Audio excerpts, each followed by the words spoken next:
Hey, everybody. Welcome to What Fresh Hell Laughing in the Face of Motherhood. This is Amy.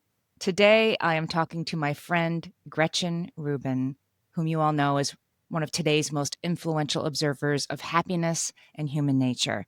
Gretchen is the author of many best-selling books, including the blockbuster New York Times bestsellers Outer Order, Inner Calm, The Four Tendencies, Better Than Before, and The Happiness Project. Gretchen's books have sold more than 3.5 million copies worldwide in more than 30 different languages. Gretchen also hosts the top-ranked award-winning podcast Happier with Gretchen Rubin, where she explores practical solutions for living a happier life. Gretchen was raised in Kansas City and lives in New York City with her husband and 2 daughters. Today, we'll be discussing Gretchen's latest best-selling book, Secrets of Adulthood: Simple Truths for Our Complex Lives. Welcome, Gretchen. I'm so happy to be talking to you, Amy. I would love any chance to talk to you. I love talking to you. And you and I are at the similar point in our lives of what most people call the empty nest and what you call the open door. That's not specifically in this book, but let's talk about that a little bit. Tell us about the concept of the open door.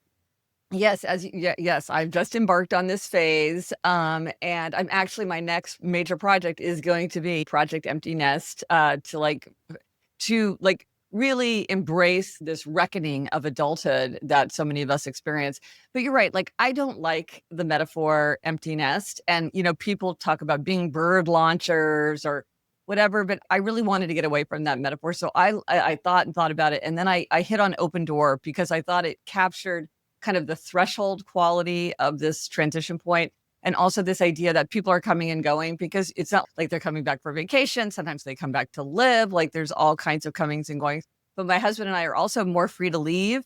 So there's sort of like the freedom of the open door, though I have to confess, we just got a puppy. And so now I'm like, oh, my fantasies are like, now I can just be spontaneous and take off at any time. I'm like, no, because I just got a puppy. But in theory, if Jamie was home, I could take off and do whatever I wanted. So I like that. I like that metaphor much better. And you have a puppy because you want a puppy, not because, well, the kids would really like one, and I have you're to doing say it for somebody else. we were kind of bullied into getting a puppy. I will say by our daughters who do not live at home, but like they wanted one so badly, and they made such a persistent case. And I think they just manifested the puppy. The puppy had a name. They were talking, all these things. And finally, it was just like, oh, so when are we getting this puppy? But of course, like as all the happiness research suggests, it's so fun to have a puppy. There's so much energy. There's so much like whimsy and adventure, and like every day it's like something new, and it is really fun to have a puppy. You do have the space, at least, because when I had my dog is 12 years old now, and she's a wonderful animal, but her puppy stage, my kids were 8, 7, 3, I think. I mean, it was, I did not have the bandwidth to enjoy it, right? It just was like something else I had to manage to get through. Yes. And I look back on that like, wow, I missed it. I missed the whole reason of getting a dog from birth, right? Is so you can enjoy the puppy stage. And I didn't it's so funny that you say that, because we have a 10-year-old dog, Barnaby, who's like very chill and easy at this point. And I was literally having that thought to myself, which was with both of my daughters and with Barnaby, I feel like I was so, and I get very focused on the rules, and am I doing everything right? And am I screwing up? And like, what if they miss their nap? And it's like all those things. Yes. And I was like, remember the regret that I felt later, that in the end, if you miss one nap, it goes away. You can't ruin a dog or a kid in one afternoon. And it seems like you're going to be dealing with these issues forever, but like the days are long, but the years are short, and they do move on so quickly. And I was reminding myself, really, like, put down my phone, put down my to-do list, and just, throw that stick for an hour, because it's so cute. It's just so incredibly cute, and it will pass. The days are long, but the years are short. I've heard you say that for years, and it's certainly something I have internalized and believed for myself, not as something to sort of feel bad about each day that you're not appreciating, right? But just it's to keep in mind for the long haul, right? And I feel like that's the sort of point of view that we offer the people who listen to this podcast. Like, we're ahead of you, and we're here to tell you it doesn't stop being fun, or but it does go fast, or whatever. These lessons that you want to impart to people who are maybe not as far along on the journey as you are. And you Or to really want, myself, I need to remind myself of these lessons. well, I I guess feel like that's I'm true. relearning the same lessons constantly, so I'm Right. like, write them down so I don't forget, like, the hard one, Right. wisdom. Yeah. That's one of the points of this book, are these aphorisms are things that we need to hear over and over again for Yes. ourselves, right? And that's why Yes. making them pithy is sticky. But I was Yeah. thinking about this, Oh, I like that. They're sticky because they're pithy. they're sticky. It's an approximate rhyme. I'll take it, and that's the fluency heuristic. That if things are easy to remember, they have more power than mind, and that's a very aphoristic way to talk about the power of brevity, which is If if it's it's pithy, pithy, it's it's sticky. sticky. I never heard of the fluency heuristic, but we have Yes. totally talked in this show about how, like in my house when my kids were little, no feet where we eat, that if it Yes. rhymed, they didn't Yes. argue with it. If you could come up with Yes. a Yes. and make it pithy, make it Yes. sticky, and then the rule is the rule, whether or not it's literally like, decoupaged over your dining room Yes. table. It Kids don't argue with something that rhymes. So tell us about the fluency heuristic. Is that Well, the fluency heuristic is just that. It's so the idea that something that like comes easily into the mind seems to have more power. And this is why rhyming has power, why alliteration has power, brevity, like if there's something very short that you can say, it just makes it easier. Like a stumble may prevent a fall, right? There's a little bit of paradox there, or like a little bit of tension there. It's very short. And so it's easier to remember. So yeah, if you say something like, if it bleeds, it leads, then it's like a journalist is like, oh, that's easy for me to remember. Yeah, and so I actually, as I've learned more and more about it, I'm kind of surprised that we don't use more of the fluency heuristic, or like turning it, like memorized information into song. Because if about things that we the people, when you know the yes. song, you We can all sing know it. it, Right. where it would be very hard to memorize it. And I think we kind of underuse this as a principle. And so, yeah, so the fluency heuristic is really valuable. Now, I have to say, with these aphorisms, I did not strive for rhyme or I do have alliteration in one. One of my alliteration ones is the bird, the bee, and the bat all fly, but they use different wings, which I was very proud of myself that I got the alliteration in there. But rhyming but rhyming is kind of I guess whimsical, and I was trying to have like a more elevated tone with my Secrets of Adulthood, but it would be fun to do. You get what you get and you don't get upset. Exactly. That's the Yeah. most classic example. But Yeah. there's something about this aphorisms, whether or not they rhyme, Yes. you in this book use the aphorism as a structure. So let's drill down on that. Yeah. Like, what Yeah. exactly is an aphorism? Yeah, nobody knows what an aphorism is, I'm which is like, why you it's not think in you the do. title. It's not in the title or the subtitle because nobody knows what an aphorism is. So an aphorism is, kind of it's in its classic form is a brief statement that is a general observation about human nature that is attributed to a particular person. So there's folk wisdom that we all know, which is like, you're only as happy as your least happy child, which you can agree with or disagree with, but it's certainly a proverb that we've all heard. Or one of my favorites is sailors fear fire more than water. It's like, what does that mean? Anyway, that's a proverb. It's Okay. folk wisdom. It's floating around in the world. It's not attributed to Mark Twain or Warren Buffett or La Rochefoucauld or Uh-huh. Oscar Wilde. We know who said it originally.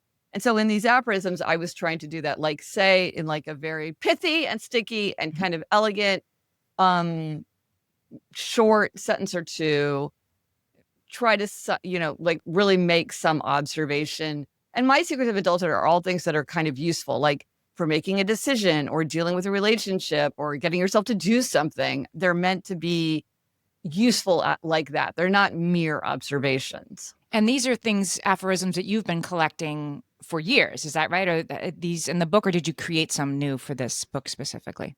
I have been collecting other people's aphorisms for probably like almost my whole life. And starting with, I would say, the Happiness Project, I was really trying to write more aphoristically myself, like really trying to challenge myself to, if I had a big idea, to really like crystallize it into a sentence or two if I could. But I've been doing that more and more and more and more consciously. And finally I was like, wow, I could maybe write a book of these. And then I was really trying to think as aphoristically as I could. The problem is, to write an aphorism, you have to have an idea. You have to have an insight. And it's hard to have ideas. Amy, I don't know if you've noticed this. It's hard to have an idea. And then another one and another one. Yeah. And so yeah, fortunately I've been working on these and collecting these for a very long time, because I don't think I could have just like sat down and in 2 months, like written 200.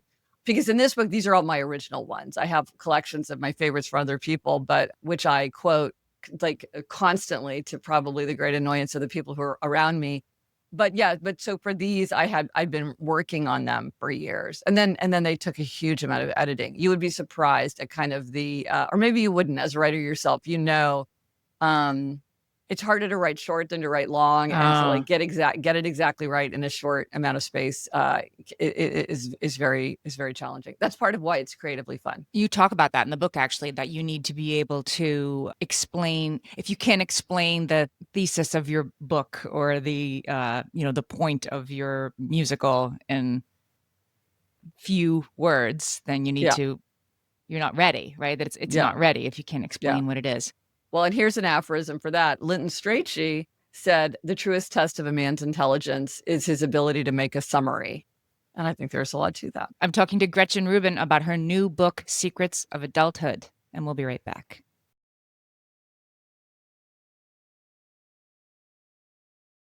So, Gretchen, I wanted to talk to you about the idea that these aphorisms provoke reflection, which I thought was a really interesting, I hadn't thought of it that way before, that there's this idea that they should be pithy so you can remember them, but that they should also provoke reflection and maybe even disagreement. So tell us about that. Yeah, because I think because they are so short, you can hold them in the mind and you can really think, like, what does this mean? What are some examples of this? Like, how do I interpret this? Do I even agree or do I disagree? I think there are some here probably that people will disagree with. And it's interesting, when you write a book, you never know how it's going to be received. And one of the things that has surprised me, because I did not anticipate this, is people are using this as kind of like a conversation starter. Like, people will pull it out around the table and read one at random and discuss it. Or somebody was saying that they were, like, she and her husband were going back and forth on their date night, discussing them, or that they were using them as a way to talk about values with their children. Because it's sort of an impersonal way to talk about, like, well, what do you think about that? And so that's been really interesting for me, because I really thought of them as something that, like, a person would read maybe just a few at a time and think about. Or if they're like me, like, I will sit down and read a whole book of aphorisms, but I'm not sure that everybody's like that. But they are meant to ask you to think, like, well, do you think of this? And you might even interpret it completely differently. Here is an example. A secret of adulthood that I have to tell myself all the time is working is one of the most dangerous forms of procrastination. And what I meant by that as a nonfiction writer, which is that I can sometimes get drawn into things that look like work, because they are not. I am not sitting on the sofa watching reruns of The Office or talking to my sister on the phone. But like, maybe I'm doing research, but I'm allowing myself to just to spend more and more time on research, because I don't really feel like actually working on the original writing of a draft, which is my true work. I'm sitting here, what I'm supposed to be doing is working on my draft, but what I'm actually doing is poking around on the internet. Right. So just checking one more source. Right. Yeah. And you can do this forever. So, or like, I had a friend who was like, I've been thinking a lot about changing fonts. And I was like, let me stop you right there. Right. That's not work. You're screwing around. Right. So that's what it meant to me. But then I had talked about it on the Happier podcast, and a listener wrote in and said, oh, I had a different interpretation of that secret of adulthood. I feel like, for me, I feel very comfortable and confident in my workplace, but I feel like I have a lot of difficulties in my personal life. And there's a lot of things that I don't feel like facing or dealing with that I know I need to deal with. And so I often will turn to work because it seems productive and I feel good there, instead of like really putting in the time and the energy to dealing with all these issues that I've got in my personal life. So she's like, for me, working is one of the most dangerous forms of procrastination about like sort of getting my house in order. And I thought, well, that is such an interesting twist on it. Yeah. Because I 100% can see how that would be a reading of it. But it's not a reading that I thought of myself. But now I'm like, it's got two. And I think that's true of many, maybe because they're short, they permit more ambiguity to be interpreted according to your own insights and observations and experience. Right. And you come to them. I imagine looking through this book, I mean, certain ones jumped out at me, certain other ones would jump out at somebody else, because you were what's in front of the page, right? Where you're bringing to it. Yes. is exactly Yes. what you're looking for. Like, that really helps me. So that you say in the book, the right aphorism at the right time can change our lives. Yes. I And mean, we've all we've experienced all that. experienced that. Margaret and I each have one that anybody who's listened to this podcast for a long time will be like, oh, I've heard that story 10 times because we keep bringing up the same like lightning bolt. And Yeah. mine was I was trying to decide when I was a year out of college. I was doing a theater internship and I had the opportunity to do another theater internship, like bus and truck for a year, or to Mm. move to New York and, start hitting the pavement. And I just couldn't decide. And it seemed so terribly important at 22, right? That this is like the most important decision anybody will ever make. Couldn't decide, couldn't decide. And this older actor was overhearing me and just sort of offhandedly, he said, you make a decision and then you make that decision the right decision to have made. Mhm. That guy You did not even remember that conversation 10 minutes later, right? But that, sure. like, I think about that every day. And Margaret has another story that she tells about somebody, telling her that people don't think about her as often as she thinks they do. And freedom comes from realizing that. Yes. And just how that That's called the spotlight effect. all right, to tell us about the spotlight effect. So the spotlight effect is exactly what Margaret is saying, which is that people feel like people are paying a lot more attention to Oh, them than they are.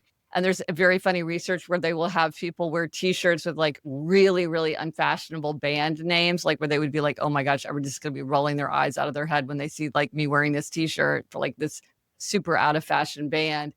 And then they'll ask the people like, "Did you notice what was on this person's T-shirt?" And it's like, they didn't even read what they didn't even notice what was on the T-shirt. So, yeah, so it is very comforting to realize, like, we feel much more self-conscious, than actually than we are actually attracting people's attention. But the thing that you say about decision, it's interesting. I would love to have known that because some of the aphorisms have illustrations or like a little story just because I couldn't resist. And one of them was when choosing it, like when trying to make a tough decision. And then I list a couple things that you can try. Like one is choose the bigger life, mm-hmm. which might have worked in your situation. Another is step into the future because, sometimes you're like, one decision will like take me back to the way things were and one will move me into the future. And a lot of times Oh, that's very anxiety provoking, but the future is coming, you know? And being stuck in the past has a lot of risks to it, even if it feels safer sometimes. But anyway, but I like yours, which is, um, make a decision and then make make it the the right decision. Yeah. and make it the right decision. Or I sometimes tell myself, there's no wrong decision here. Yes. In my Both can case, be I right. needed to consult like 8 more people. And finally somebody said, like, I think you're ready. I think they basically said to me, will you learn anything more from this Mm, next theater internship that you didn't do from the last one? And I said, well, maybe not really. Then like, okay, then you're ready for the next thing to step into the future. there you go. That's really interesting.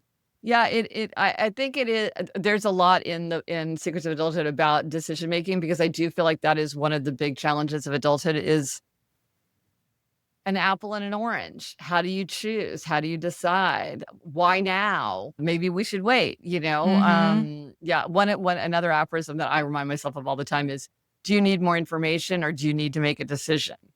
Which maybe would have been another thing to tell you because you're Yeah. like, I'm asking person after person after person after person, thinking like, sort of like telling yourself, well, I'll get a piece of information that will reveal it, but it's not really the kind of thing where like a fact is gonna be decisive for you. You really needed to make a decision. So Mm-hmm. again, like, and that's something I'm always like, I need to talk to my husband about this. It's like, no, I don't. He doesn't want to Mm-hmm. talk about it. He Mm-hmm. doesn't need to weigh in. I just am trying, or I'm like, I ask him, what time should I leave for the airport? Because in New York City, it's like Yeah. such a complicated thing to figure Right. out. And like, he doesn't want to figure that out. Why is that his problem? It's Right. not. He won't tell Right. me. Figure it out. Make a Figure it decision. out, make a decision. Yeah. So the book is called Secrets of Adulthood. And it's sort of, I think, inspired by the idea that you have these two young women, your Hmm. kids, who are starting their adult life, and you want to give them these ideas that hopefully Hmm. allow young adults to sort of jump the line, right? Like Yes. learn from our Yes. mistakes. Yes. Yes. And that which is Yes. certainly what I try to do in my own writing as well. Like, well, don't do it this way, but Yeah. if yours is do it this way, mine is more like, for heaven's sake, don't do it this way. But I think all the time about this idea of sort of, can we give wisdom Mm. to younger women or men and have them not can they learn from an aphorism enough to make the decision that's right for them instead of the one that feels safer at 22? You know what I mean? Like, can the right Yes. aphorism get through Yes. to them? I guess sometimes it Yes. can. Yeah. But what's been your experience in like helping Mm. younger listeners or younger people sort of learn from these things? Well, like to your point, there's a wonderful aphorism from Benjamin Franklin in his guise as Poor Richard, because of course Benjamin Franklin Right. is, he is a very famous aphorist. And he says, experience keeps a dear school meaning an expensive school. Experience keeps a dear school, and a fool will learn in no other. Meaning, a lot of times we just have to learn things the hard way. Yeah, you Right. can't jump the line. You got to go through it yourself to get it. But I do think, to invoke another proverb, because I can do this all day long, when the student is ready, the teacher appears. And I do think that sometimes it's not that we're like telling them something that they're not ready to hear, and then all of a sudden, like they get it. But I do think sometimes reading something can give you a moment of illumination or clarity, helping you to me, that my favorite kind of aphorism is when I read something and I think, I've noticed that myself. I knew that all along, but I just never quite put it into words. And so all of a sudden, my own mind feels so much clearer to me. And I do think that there are periods, just like you said, when like you were young, you were in a tough situation, and somebody told you something. But if you hadn't been ready to hear that, you wouldn't have remembered it 10 minutes later either. It would have just gone in one ear and out the other. But somehow you were ready, but you kind of did need somebody to put it into those words to allow you to hear it in that way. It might have taken you longer. Right. Had somebody not kind of articulated that idea and kind of that reassurance to you, like, you're not going to mess up your life forever, Right. like you just need to move forward in some way and get out of this analysis paralysis.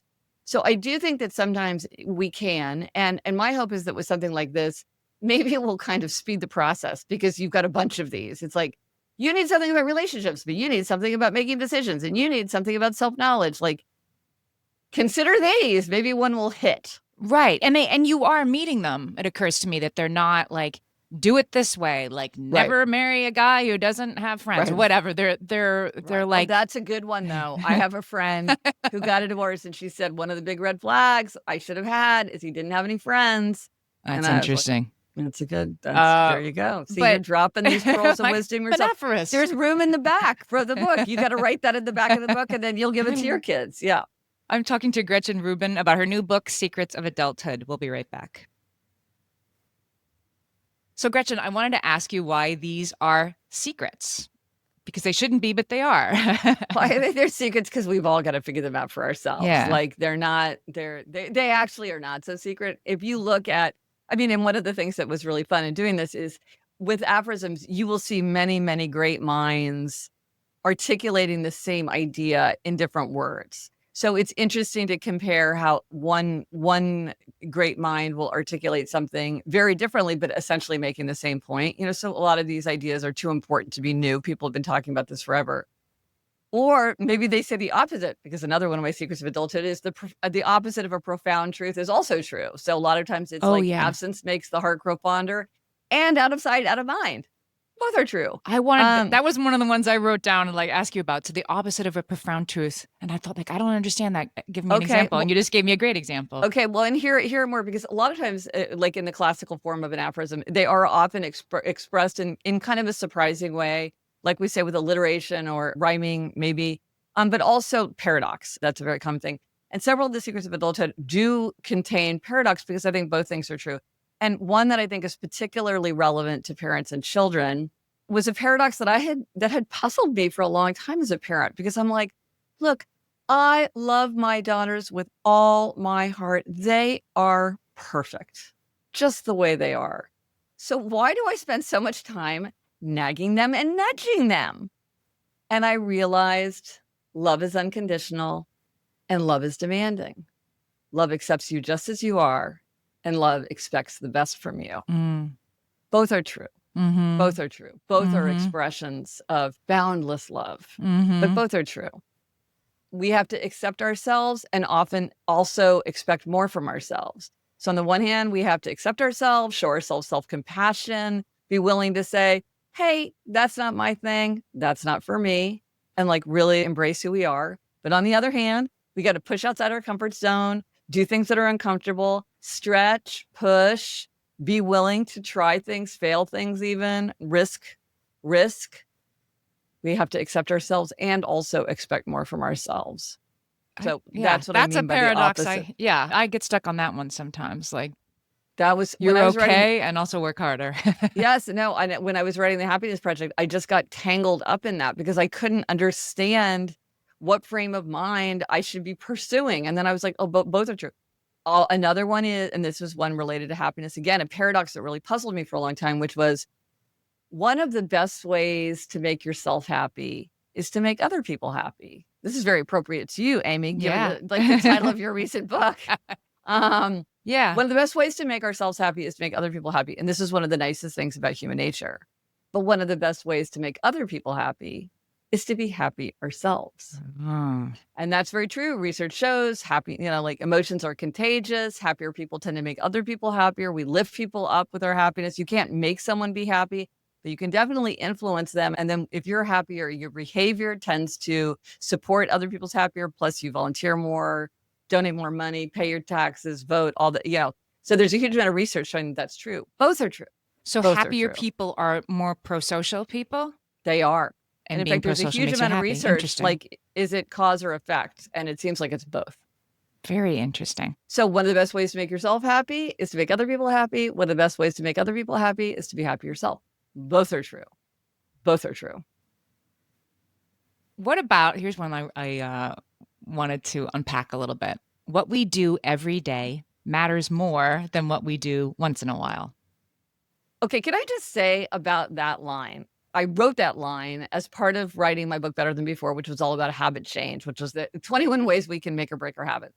And I wrote that sentence not thinking that it was an aphorism, just thinking that it was just like a transition statement. It was something so obvious as to just be like, I'm just starting down my discussion of don't break the chain strategy. But so many people are like, this blew my mind. This was such a revelation to me. Now I see my whole life differently. So it's one of those things where I'm like, I guess I wrote an aphorism without realizing it. Maybe because of my nature, I am so rigid and calendar bound that just seems like perfectly obvious to me. But many people have commented that to them that felt like very helpful. And I think it's true. I mean, whenever people have asked me, how did you get this book done? It's like, you have to touch it every day because it's easier to touch it every day than to touch it every 3 days. It just is. It's such a good creative lesson. I have a friend, she's a very well-known writer, and he's a very well-established painter, like this couple. And so when they have a thing like, can you work for 10 minutes? Meaning, are you so inside of a project that you could sit down and like do something like productive in just 10 minutes? And to be in that state of like immersion, you have to be in it all the time. And I think you're right. Staying connected like that is more powerful than people realize. If you take a couple of days off, that's when I would do the work that's really procrastination when you come back. Yes. Let me just read what I wrote so far, right? Let me just I feel read like the research again. It's much easier to do something every day than to do it sometimes. But I'm kind of an all or nothing person, but I'm a big believer in just do it every day. What about this one? A quest is more fun than a jaunt. I wasn't sure I knew what that meant. I just have observed this. Let's say you've got some time and you're in a new city. Yes. It's more fun to be like, oh, I'm going to go visit that museum, or, oh, I'm going to see if there's like a vintage thrift store here to go explore. Oh, I'm going to look at the grocery store. It's always fun to go to a grocery store in a new place. And like, I'm in a whole different part of the country. Like, what is their grocery store like? It's more fun to go on a quest than to just wander around. Okay. And so, or like, I often think, because I visit the Met every day, because that's one of my things that I do every day is I visit the Metropolitan Museum. And sometimes sometimes I like to wander because I do enjoy wandering, but sometimes I give myself a quest. Like I'll open up a book that I have that has all of the, all the masterpieces in it, and I'll pick one at random. And then I'll be like, okay, can I go right to it? Do I know the museum well enough that I know exactly where that is? And then, sometimes it's hard. And then I read up about it and I go look at it. And so now it's a quest instead of a jaunt. I mean, that's an incredible example. Not all of us live within walking distance of the I know. Met. Yes. I Note live to self. pretty close, and I don't take advantage of it like you do. But it is an example. Like, help me pull out of that an example for somebody who doesn't live near the Met, but who can have a practice every day that creates a bigger life in the end for yourself? I don't know if a quest is more fun than a jaunt would work for people every day, but I would say like one way that people use this very commonly is having a collection. So like they're always on the lookout for anything that has a pelican on it because the pelican is their personal symbol. So they're like, oh, there's that really cool art store. I'm going to go see if they have anything pelican related. It just gives you a little quest. Mm-hmm. Or I have a friend who collects like very cheap globes. So I think her limit is she won't pay more than $20 for a globe. But so she's always like on the hunt for a globe. And sometimes they're new, like there's some kind of like Lego globe or something like that. And then sometimes they're like thrift store globes or whatever, but it gives her a quest. Or maybe you're like, I'm going to try every hamburger in my hometown and like rank them. And so you're always like, oh, we're getting like, let's grab some lunch. Let's go to this hamburger joint that I haven't tried yet because I really need to have the hamburger for my collection. I think this is why people go to stadiums. Like, people who are like, we're going to go to every baseball That was stadium my in the United dad, States. every baseball stadium. And then they build Yeah. a new one and you go to that one. Right. Yeah. Or we're going to go camping at every national park or whatever. It's a quest. So you have that feeling of now I'm one closer to having done every baseball stadium. It instead of just being like, it's fun to go to baseball games. Now you have a reason to travel. You have like, it's a whole enterprise. I like that it can be small too. Like I like stuff that has pelicans on it, and I'm going to keep an eye out for pelicans because then the quest is sort of low key and eternal, right? It's sort of always there, and it brings a little bit of happiness to each of your. Or you have a signature color, and you're all like, oh, I'm always looking for things in mint green, and like, oh, I need to get a cell phone case. So like now I'm like on a quest for like a really good looking mint green cell phone case. I'm not just like grabbing the first thing I see. Mm-hmm. And for some people, they just want to grab the first thing they see because they're like, who cares? Mm-hmm. But it can be more fun to be on the hunt. There is a satisfaction to that. So this book is perfect for graduates, for people entering a new phase of life. But really, that's one type of reader. Like that's who it's perfect to buy for as a gift. Yes. But really, I mean, anybody reading this book would get something out of it. But when you were writing it, what type of reader did you imagine? Probably I wrote them for myself. I was like, what have I observed? What have I learned? What was really most helpful for me? For me, research is me search, and I'm always writing for myself because the only way I can learn something is to write about it. Yeah. And so, like, to be honest, I am the one who needs this advice the most or these insights the most. But then I do feel like, sometimes you will say something to people. Like I asked my daughters, who frankly feel like innocent bystanders and all this. But I did say to them, well, what has stuck with you of all these things that I'm constantly saying? What stuck with you? And my older daughter said the one that she thinks of the most is, you're unique just like everyone else. And maybe back to this idea of Margaret, like in the spotlight effect, she's like, on the one hand, I'm super special and I'm my own person and there's no one like me. But on the other hand, I'm not so different from other people. And she's like, that's kind of reassuring. Yes. And then my younger daughter said that it was, don't expect to be motivated by motivation. Just because she says that's true. Like just feeling motivated to do something doesn't mean that you're actually going to make any effort to actually follow through. And so she thought that was very helpful. I've been talking to Gretchen Rubin. Her new best-selling book is Secrets of Adulthood, Simple Truths for Our Complex Lives. I'll put the link in the show notes so you can buy the book on Bookshop or wherever you buy books. And Gretchen, tell our listeners where else they can find you. Go to GretchenRubin.com. There you can take my personality quizzes. You can read about my books. You can read about all different kinds of subjects related to happiness. I also have a 5 Things Making Me Happy newsletter. It's free. It's weekly where I talk about things making me happy.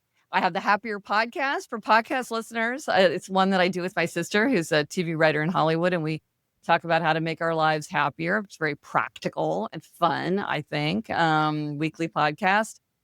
But yeah, and then I'm on social media under Gretchen Rubin. So I'm in all the places, and I love to hear people's insights, observations, examples, resources, especially if you have any resources about the empty nest, open door phase, because I am like right in the thick of it. Researching it. Hit me up. I love to connect with people about the subjects that fascinate me. Thanks, Gretchen. You make me happy. Just talking to you has made me feel happy. Thank you. It was so fun to talk to you, as always.